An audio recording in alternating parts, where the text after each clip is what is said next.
Finally আজকে আমার পার্সেলটা চলে আসলো প্রায় 7 দিন পর। তা চলো কী পার্সেল আসলো তোমাদের একটু দেখিয়ে দিই। নমস্কার বন্ধুরা, সাগর রায় ব্লগটি নতুন একটা ভিডিওতে তোমাদের সবাইকে স্বাগত। কালকে যে জিনিসগুলো এনেছি সেগুলো আর বের করা হয়নি। এই বস্তা আছে দুধ ফাটার ওই 60 আর এনেছিলাম গুঁড়ো দুধ, আর তার সঙ্গে অনেক পলিথিন ক্যাট প্যাকেট সব আনতে হয়েছে। আর সকালবেলায় বাবা দুধটা জাল দিচ্ছে, আজকে দোখালা কাজ হবে। আর এদিকে আগের দিন যে গরুর দুধটুকু দিয়েছিল সেটুকু এখানে জ্বালিয়ে রেখেছে। আজকে গরুর দুধ এখনও আসেনি, একটু পরে হয়তো আসবে।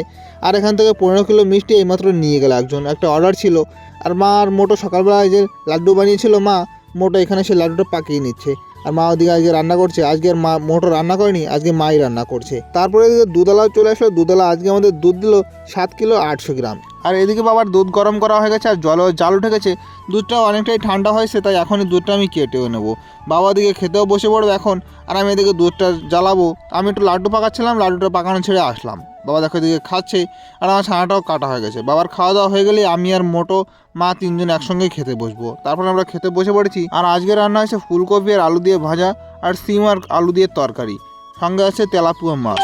তারপরে খাওয়া দাওয়ার পরে আমার ফোন আসলো, একটা পার্সেল এসেছিলো। অনলাইনে একটা জিনিস অর্ডার দিয়েছিলাম, সেই লোকটা ফোন করলো, কিন্তু আমার বাজার ছেড়ে আগের বাজারে চলে গেছে। তাই আমি পার্সেলটা নেওয়ার জন্য চলে আসলাম গাড়ি বের করে। এখানে লোকটা খুঁজে পাচ্ছি না, প্রায় আধা ঘন্টা ধরে খুঁজছে। মানে ছোটো একটা পার্সেল তো, সেখানে অনেকটা সময় লাগছিল। তারপর দেখো পার্সেলটা নিয়ে বাড়ি চলে এসেছি। এখানে আমি পার্সেলটা তোমাদের খুলে দেখাই কী অর্ডার দিয়েছি। এখানে আমি অর্ডার দিয়েছিলাম একটা চশমা। অনেক দিন হয়েছে আমার চশমাটা ভেঙে গেছে। আর এখানে গাড়ি চালাতে খুব অসুবিধা হয়, কারণ রাস্তায় অনেক পোকামাকড় থাকে, চশমা না থাকলে একদমই গাড়ি চালানো যায় না। সে কারণে এই চশমাটা অর্ডার দিয়েছিলাম। এটা প্রায় 200 টাকা দাম নিয়েছে। আর চশমাটা কেমন হলো তোমরা অবশ্যই একটু কমেন্টস করে আমাকে জানিও যে চশমাটা কেমন লাগছে, ভালো লাগছে না খারাপ লাগছে অবশ্যই জানাবে। তারপরে একটা ভিখারি এসেছিলো, মানে ভিক্ষা করে ইনি কিছু খরচা টাকা গুছিয়েছে, সেটাগুলো নিয়ে এসেছিলো। বলছে যে আমাদের একটা নোট দাও আর এই খুচরো পয়সাগুলো তোমরা নিয়ে নাও। মানে 200 টাকা নিয়ে এসছে, কিন্তু উনি 211 টাকা নিয়ে এসেছিলো। পরে আমরা গুনে দেখলাম 11 টাকা বেশি আছে, সেই 11 টাকা আমরা রিটার্ন দিয়ে দিয়েছি ওনাকে। আর তারপরে আমি গেছিলাম একটু বাজার থেকে চানাচুর নিয়ে আসলাম। এখানে চানাচুরকে বলে নিমকি। আর এদিকে আমাদের ছানা চাপাও হয়ে গেছে।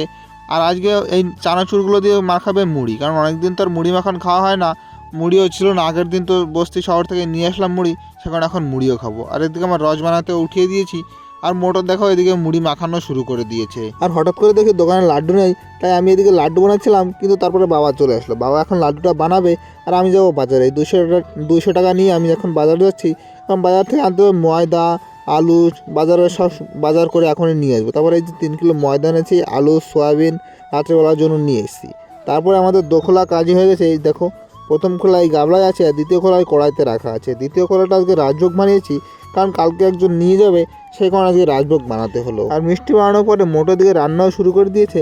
আর আজকে রান্না হয়েছে সোয়াবিন আলু দিয়ে তরকারি, তাছাড়া আর অন্য কিছু রান্না হয়নি। অনেকদিন তো সোয়াবিন খায় না, সোয়াবিনটা আজকে ভালোই লাগলো। তো বন্ধুরা, রাত্রে খাওয়া দাওয়া আমাদের হয়ে গেছে, আর এখন আমরা ঘুমাবো। তাই আজকের ভিডিও এখানেই শেষ করছি। দেখা হচ্ছে পরের ভিডিওতে। ততক্ষণ ভালো থাকো, সুস্থ থাকো, আর আমার চ্যানেলটি সাবস্ক্রাইব করে পাশে থাকো।